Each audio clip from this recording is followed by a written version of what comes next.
বলো সরিয়া সরিয়া দাঁড়াও বলো রসই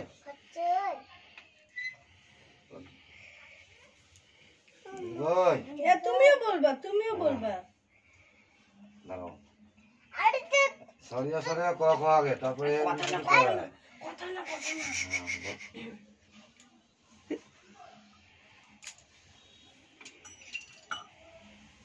ক তুমি রিকভারি চাইছিলাম তুমি যেতে পারতাম সামনে রাখছি আমি সামনে রাখছি না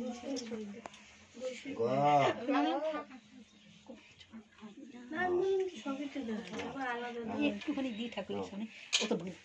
নাম গোত্রটা দিতে হবে হ্যাঁ দেখো তুমি যাও ঠাকুর মশাই ওদের বাচ্চা দুটো একটু সংকল্প করে দিয়েন সর্ব পরিবার হইলো তো না না আমারটা না এটা আমার এরা না এরা সব আমার বাড়ি আরেকটা কে আছে এই যে